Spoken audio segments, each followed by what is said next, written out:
Vapeo Informado, un espacio libre y sin fronteras. Conducen Angélica Cabrera Herrera y Alejandro Pozo Estrada. Por Expresión Total, Televisión Digital.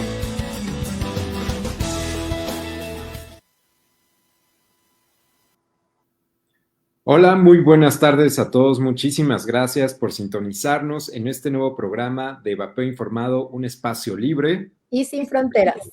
Yo soy Alejandro Pozo y Angélica Cabrera. Muchísimas gracias. ¿Cómo estás?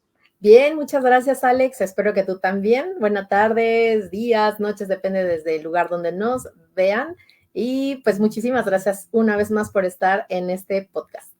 Sí, pues muchísimas gracias a todos los que nos ven a través de la transmisión de Expresión Total TV y de nuestro Facebook en Vapeo Informado. Les recordamos que pueden seguirnos en todas nuestras redes sociales, estamos como Vapeo Informado, búsquenos y pues es la hora de presentar a nuestro invitado de hoy, ¿verdad, Angélica? Sí, correcto. Como todos seguramente recordarán, tuvimos en julio al doctor Roberto Sussman. Él nos platicó un poco sobre los antecedentes del vapeo y, bueno, un poco del lado de la ciencia, ¿no? Con evidencia científica. Y, bueno, cerramos esa vez el programa con un video, un pequeño extracto de una participación del entonces subsecretario de Salud, Hugo López-Gatell, que, bueno, primero, antes de darlo nuevamente o recordarlo para darle voz al doctor Sussman, pues le damos la bienvenida, ¿no, Alex? Claro que sí, bienvenido, doctor Roberto Sussman, ¿cómo está? Muy bien, muchas gracias por invitarme a compartir con ustedes esta experiencia y bueno, muy bien, adelante. Muchas gracias, doctor, por haber aceptado nuevamente la invitación a participar con nosotros. Como comentábamos en aquel momento, hay muchos temas por abordar y nos interesa muchísimo, obviamente, el enfoque de ciencia que se le pueda brindar, ¿no? Entonces, bueno, pues les voy a transmitir en esta ocasión solamente el audio del video con el que cerramos en la última ocasión, doctor, y escuchamos. Espero que no haya ningún problema. Ahora, afectan a múltiples poblaciones, como ya digo, porque aumentan la probabilidad de fumar tabaco, aumentan el riesgo de que las dosis de tabaco que tiene, las dosis de nicotina y otros productos adictivos que tienen vapeadores y cigarrillos electrónicos, hacen más rápida la adicción a los productos de tabaco. Genera además contaminación adicional, y esto no es menor, porque la contaminación es por exposición directa. Alguien vapea en un espacio público y entonces está contaminando a quienes le rodean. O alguien vapea en la casa, un adulto, por ejemplo, vapea en la casa y está contaminando a sus hijos e hijas menores. Está causando daños por tabaquismo de segunda mano. Bueno, pues aquí nos quedamos muy interesados y acordamos que lo invitaríamos nuevamente, doctor, para que nos comente, ¿no? Se hablan aquí de muchas cosas, se habla de contaminación, pues hasta la fecha, ¿no? Sabemos que no existe, a diferencia, pues, del cigarro combustible, no existe vapeador, ¿no? Exactamente, ¿no? Entonces, bueno, contaminación, ¿no? Que es mucho más dañino, que siempre fue como la línea, y sigue siendo pues la línea de discurso por parte del gobierno. Y entonces le cedemos la palabra para que nos explique todo esto que lo que comentó en su momento el doctor Hugo López-Gatell. Bueno, menciona tres temas. Uno, que el uso del cigarro electrónico propicia pasar al uso de cigarro combustible y que además el contenido de nicotina facilita esa supuesta transición, y luego habla sobre las emisiones ambientales, lo que el usuario exhala y que puede ser inhalado por personas en el entorno. Habla de esos tres temas. Y los tres temas está errado el doctor Gatell. Primero, hay que ver las estadísticas para ver qué tanto el uso de los vaporizadores contribuye al uso de cigarro electrónico. Y las estadísticas completamente destruyen lo que dijo el doctor Gatell. Veamos en el caso de Estados Unidos, porque en Estados Unidos se llevan las estadísticas muy bien. Aquí en México también hay estadísticas, pero la situación en México, debido a la ilegalidad de los productos, pues es muy difícil tener una apreciación precisa. En Estados Unidos, actualmente, la población adolescente y adultos jóvenes, digamos adultos entre 18 y 24 años, la prevalencia del uso de cigarro de tabaco está en mínimos históricos, sin precedentes. De hecho, la población adolescente en Estados Unidos está muy cerca de ser una subpoblación libre de tabaco, libre de humo, ¿sí? Es cierto que los adolescentes usan el cigarro electrónico, ¿sí? Pero eso también está muy exagerado, está hecho como si la descripción de este fenómeno se hace con pánico. Pero lo que muestran las estadísticas en Estados Unidos es que aquellos adolescentes que usan los dispositivos en forma frecuente, ¿sí? Digamos 20 días al mes o incluso diario, son predominantemente muy fuerte aquellos adolescentes que ya fumaron o que han probado el tabaco. El adolescente que nunca ha probado el tabaco y que de repente usa un vaporizador, la tendencia estadística es que lo deje o que lo use muy infrecuentemente. Y también ha descendido mucho el uso de cigarro electrónico en adolescentes en Estados Unidos. Llegó a ser un 27% si se incluye aquellos que nomás lo probaron. ¿Sí? No quiere decir 27 muchachos pegados al cigarro electrónico. Apenas entre los que lo probaron y lo usan diario, llegó a ser 27% en 2019. Actualmente esa proporción bajó al 11%, a niveles más bajos de los que había en 2018. Y al mismo tiempo que el adolescente en Estados Unidos prueba los vaporizadores, dejan de fumar. Menos del 2% de los adolescentes en Estados Unidos han fumado un cigarro en la última semana, ¿sí? Y eso que estoy diciendo también sucede con los adultos jóvenes. Los adultos jóvenes, o sea, si el cigarro electrónico verdaderamente abriera la puerta al cigarro de tabaco, no estaríamos viendo este fenómeno. Se repite en Inglaterra, en Francia, se repite en muchos otros países. Pero ¿cuál es la diferencia? Que en esos países está regulado. El doctor Gatell no tiene que estar, o bueno, él ya no está, ya no es funcionario, pero él mismo o el que lo siga, no tienen que estar, o el señor presidente, se lo digo directamente, no tienen que estar enamorados del cigarro electrónico, lo que tienen que hacer es regularlo. ¿Sí? Bueno, eso contesta una cosa. La siguiente, que el contenido de nicotina es tal que facilita. Bueno, lo primero que yo dije, eso de que no se ve ningún efecto de puerta de entrada al cigarro, ya sería suficiente para destruir el otro argumento. Porque si tuvieran tanta nicotina así a un nivel que facilita esa adicción, pues esa adicción se vería en las cifras demográficas, pero no se ve. Además es falso. Todavía se sabe el efecto de la nicotina en el cuerpo humano por su comportamiento en la orina, en la saliva, en los fluidos corporales. Ahí es donde se ve el impacto de la nicotina. Y lo que se ve es que aún el cigarro de tabaco sigue siendo el método de suministro en donde la nicotina alcanza niveles más altos y más rápido.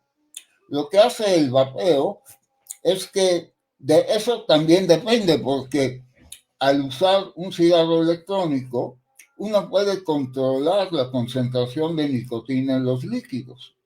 Hay líquidos que tienen muy baja nicotina, otros que la tienen más alta. Pero incluso los que la tienen más alta no logran, o sea, logran la misma altura que el cigarro de tabaco, pues se tardan más tiempo. ¿Sí? La respuesta es más lenta. ¿Sí? Es que la dependencia de la nicotina depende mucho del medio como se distribuye. No es la molécula de nicotina entrando en nuestro cerebro y tomando control. Depende del medio químico. Por ejemplo, los parches de nicotina también, o sea, tienen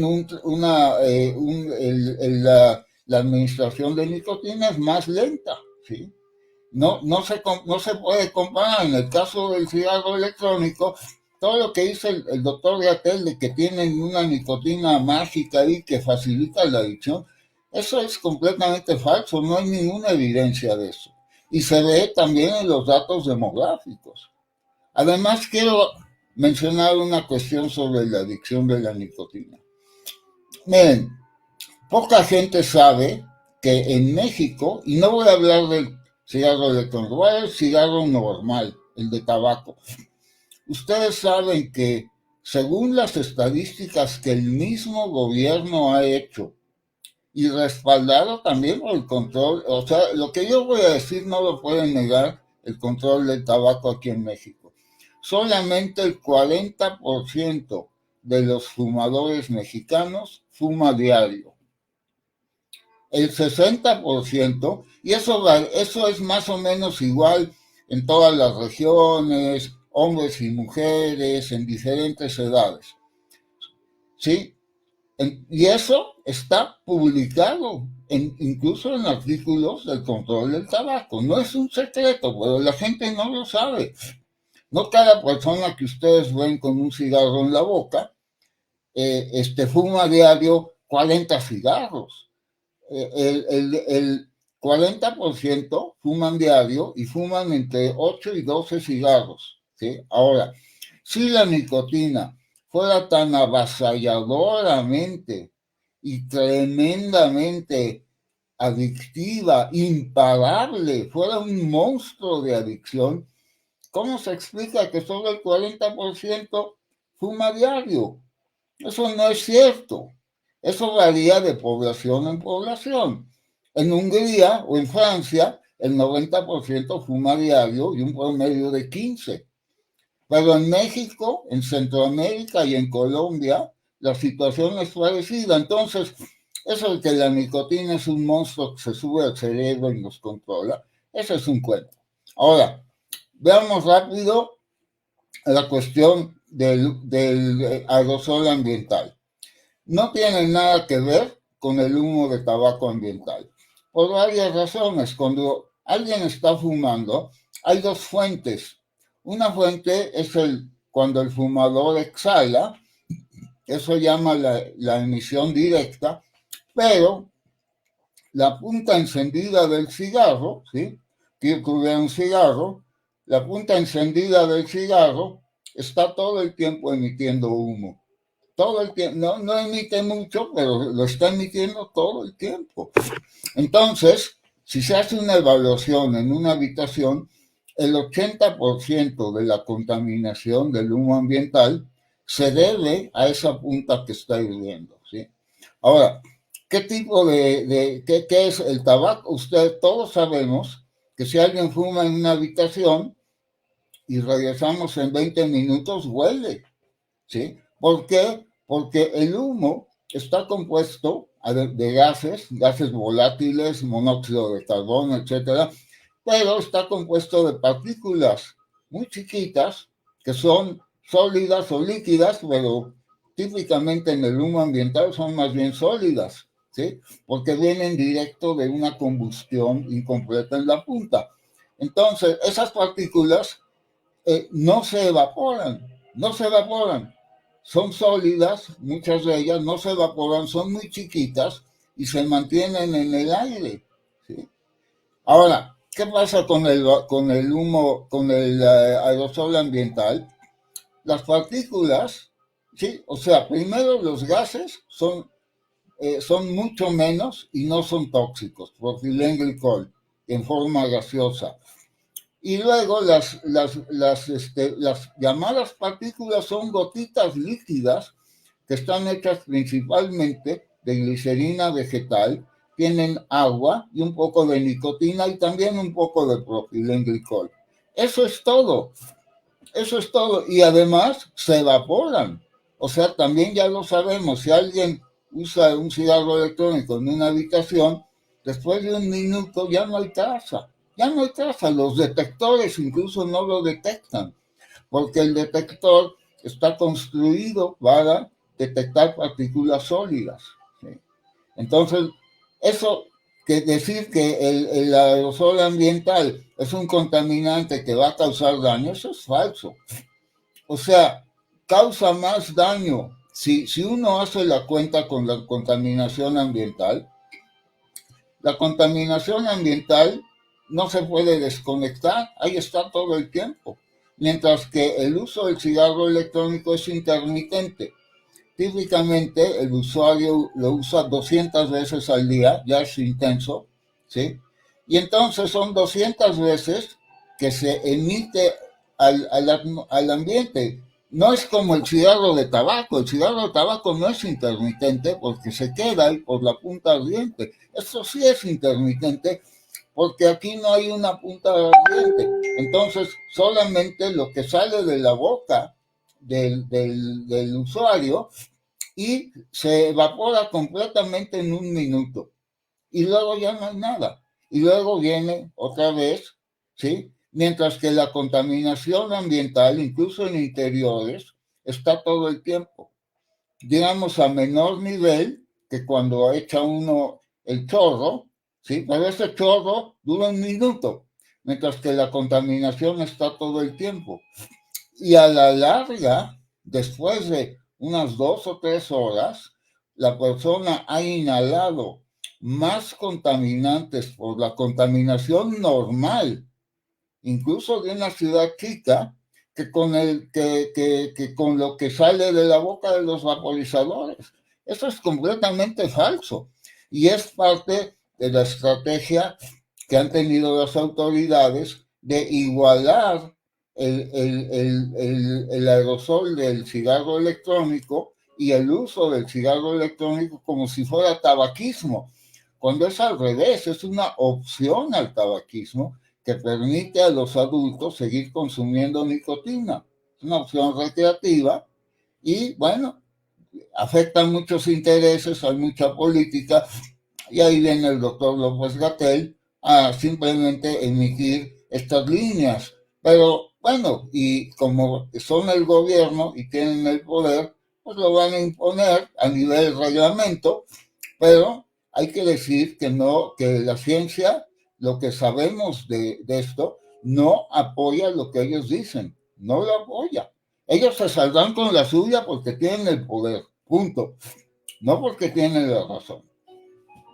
Súper importante, ay, perdón, Alex, esto que nos está comentando, porque, bueno, o sea, recordar de todo lo que nos está compartiendo, que en efecto se ha demostrado con evidencia científica que el que los jóvenes, ¿no? Experimenten, literal es eso, experimenten este tipo de productos y que en Estados Unidos y en otros países también ya se cuentan con estadísticas de que va a la baja todo el uso, ¿no? Que no es y sumamente importante nuevamente a la audiencia reiterar que este tipo de dispositivos fueron considerados como herramientas de cesación tabáquica, fueron creados exclusivamente para adultos, ¿no? Adultos fumadores que realmente quieren o no pueden o deben dejar de fumar por sugerencia médica, ¿no?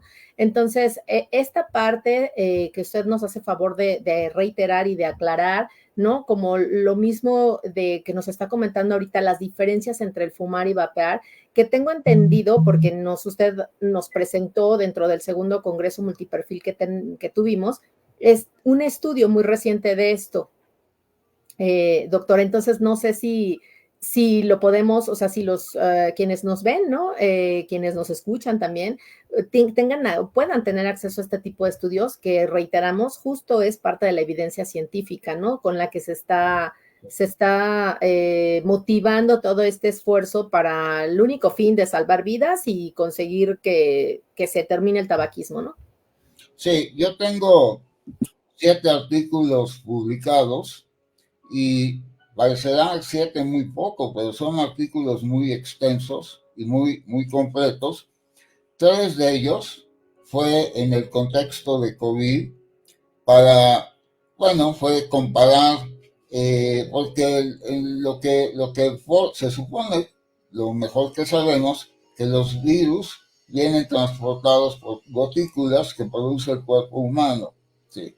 Y queríamos ver, o sea, se conoce muy bien al respirar, hablar, toser, estornudar, pero no se conoce la emisión de virus que puede darse con el aerosol ambiental del cigarro electrónico y con el humo de tabaco. Eso es una cuestión de transmisión de virus, pero publicamos 3 artículos y esos 3 artículos, para poder entender qué tan lejos puede llegar la exhalación, qué tantos virus o qué tantas gotículas que portan virus y a qué distancia la pueden y cómo se distribuye esa exhalación en el ambiente. Y lo que vimos, para eso hay que entender muy bien la física de esta exhalación, la físico-química de esta exhalación. Y es una exhalación ambiental, y lo que vimos es que por la intermitencia del vapeo, porque es intermitente, tiene muy poca capacidad de contaminar, ya sea contaminante biológico, los virus, o contaminantes no biológicos. Es insignificante la cantidad de contaminantes en una habitación, digamos, una habitación estándar o una casa. Es insignificante la cantidad de contaminantes que pueden salir de la boca de una persona que usa un cigarro electrónico. Es insignificante. Mucho más contaminación viene de la cocina, del exterior, las alfombras, las paredes. El mismo cuerpo humano emite formaldehído, ¿sí? Las mascotas. Y entonces, o sea, el cigarro de tabaco sí es algo significativo, sí sube todo eso mucho, porque el humo se queda, tarda mucho en dispersarse.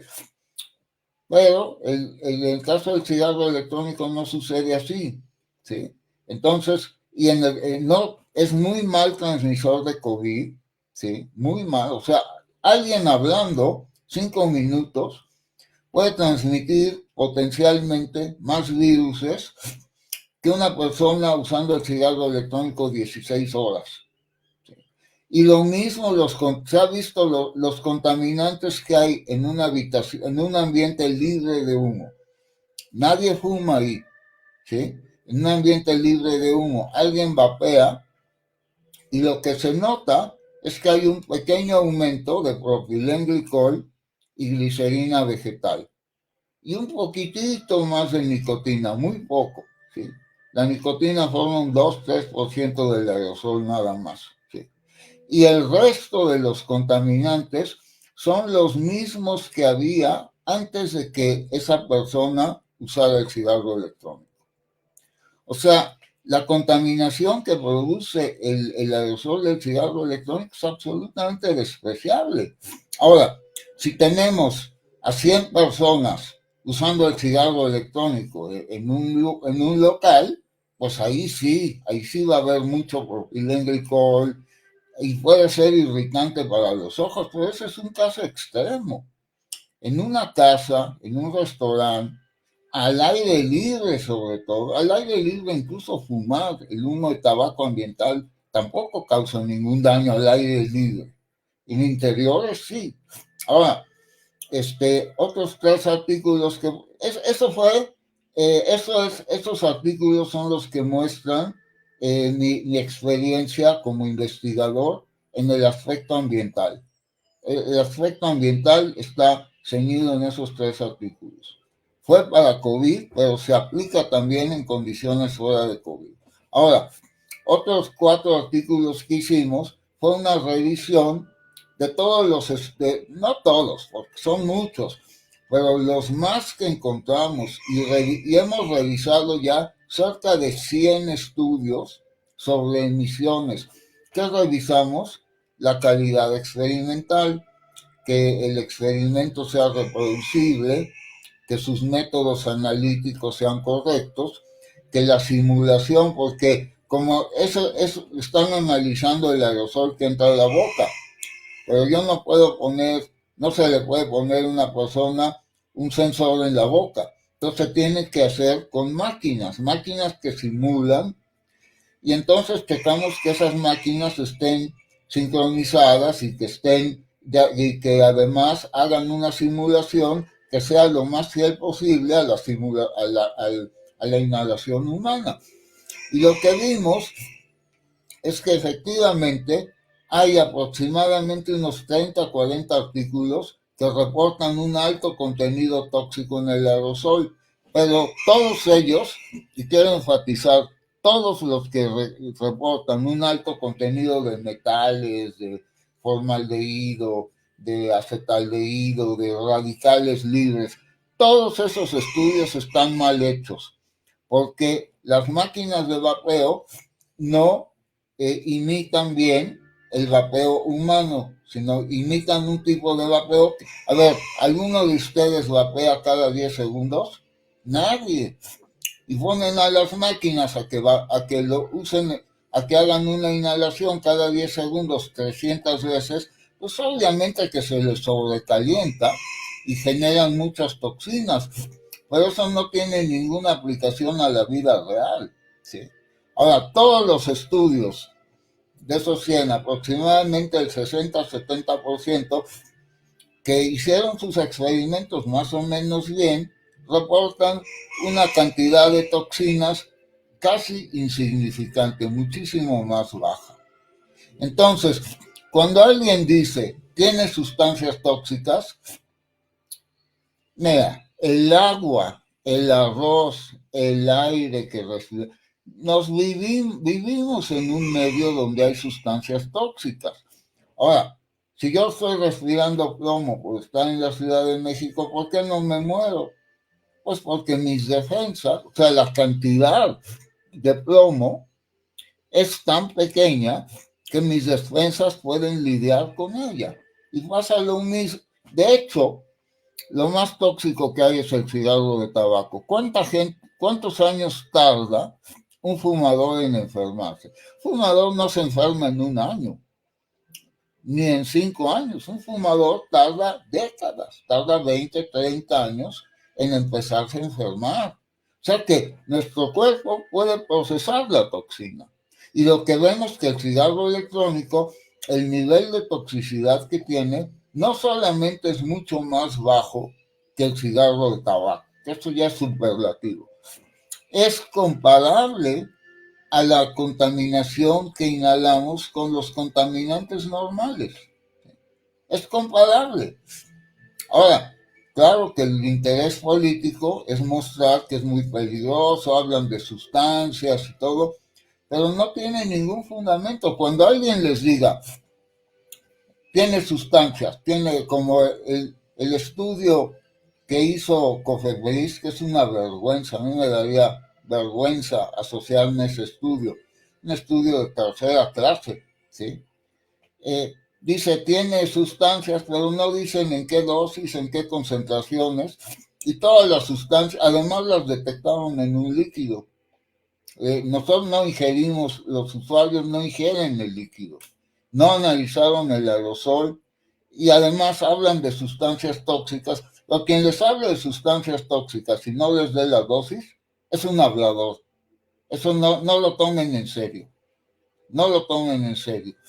Y hasta ahora hablan de sustancias tóxicas, el informe, los decretos de prohibición, informes y alarmas epidemiológicas de las instituciones, no hablan de sustancias tóxicas, pues no las cuantifican.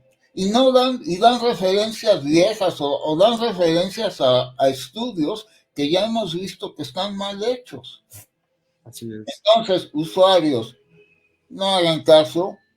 El aerosol del cigarro electrónico sí tiene sus riesgos, sí emite contaminación, pero es el Tiene tipo de sustancia, ¿no? al cual nuestro cuerpo está acostumbrado y puede reponerse. Cuando oigan un neumólogo que diga nuestros pulmones están hechos para respirar aire libre, ustedes pueden suponer que ese neumólogo se va a ir a vivir a una montaña alejada, Lejos incluso de la civilización. porque es lo que dice el neumólogo es falso. Nuestros pulmones pueden procesar mucha contaminación. Nosotros no nos morimos por estar viviendo en la Ciudad de México. Sí, nos puede dañar esa contaminación en 20, 30, no en un año, y ni el cigarro tampoco. Entonces, no hagan caso a ese tipo de neumólogos, eso no es cierto, nuestros pulmones son resilientes, son fuertes, hasta cierto nivel de contaminación. Sí, más allá, empiezan a perder las defensas, y es lo que pasa con el fumador. Después de 30 años, completamente ya las defensas no pueden funcionar bien, ¿no? Y a propósito de este tema que dice, pues de los estudios y la falsa información en la que se basa el gobierno, pues para desprestigiar estos productos de suministro de nicotina, recientemente, bueno, y con el antecedente de que ya habían varios decretos para prohibir estos productos, pero recientemente se aprobó en comisiones de la Cámara de Diputados una iniciativa para prohibir desde la Constitución a estos productos. Desde su punto de vista científico, ¿cuál es su opinión de esta propuesta? Bueno, esto no tiene nada que ver con la ciencia, esto es simplemente un berrinche, es que no hay otra manera de llamarlo, un desplante del señor presidente. O sea, vamos a suponer que lo quisieran prohibir y que tienen el poder. No hace falta ponerlo en la Constitución, se pone en una ley, se modifica la Ley General de Control del Tabaco y ahí se estipula, están prohibidos. Ahora, ellos trataron de hacer eso, pero hubo mucha resistencia en las cámaras legislativas, sobre todo en la Cámara de Diputados entre 2019 y 2021, hubo mucha resistencia, había muchas iniciativas para regularlo, y no es político. Mira, en pocas palabras, esto no es una cuestión de chairos y fifís. No. Aquí, esto es una cuestión técnica. Tanto puede morirse un chairo por fumar, como puede morirse un fifí. Esto no tiene nada que ver, ¿sí? Y hubo muchos intentos, incluso de diputados federales de Morena, Ricardo del Sol y Lorena Valle, de Morena, militantes de Morena, que apoyaban la regulación. Por eso, lo que hizo el Poder Ejecutivo, a través de López-Gatell, fue interrumpir ese proceso y tratar de imponer la prohibición. Y como no podían hacerlo, por cuestiones que expliqué la vez pasada, pues entonces vienen los decretazos. Y lo que quiere hacer López Obrador, y además la Suprema Corte, en noviembre creo de 2022, sentenció que es inconstitucional la prohibición. Entonces eso molesta mucho al señor presidente, y entonces quiere ponerlo en la Constitución para que no haya amparos, para que un poder jurídico completamente supeditado al gobierno ni haya amparos y nunca le vayan a decir que es inconstitucional. Ningún país del mundo tiene eso. El único equivalente que podríamos mostrar son los talibanes en Afganistán. ¿Sí? A ver, los talibanes, Afganistán no tiene una constitución, pero tiene el Corán y tiene textos religiosos que serían equivalentes a la constitución, y ahí está prohibido el alcohol. Bueno, a ese nivel de fanatismo vendría a caer México. Ahora, eso no es el sentir ni de la clase política, ni de la clase política de Morena. No estoy hablando de la oposición. Esto no es un asunto de la clase política y la mayoría de la gente de control del tabaco en México está de acuerdo que se regule. El pleito con ellos va a ser cómo se regula, pero que se tiene que regular, se tiene que regular. ¿A quién beneficia esta prohibición? Es al crimen organizado. Que si los adolescentes lo usan, bueno, y si no hay regulación, lo van a usar más. ¿Quién le impide al crimen organizado vendérselo a niños de 12 años? Nadie. ¿Sí? Bueno, entonces, esa es mi respuesta. No tiene nada que hacer eso en la Constitución.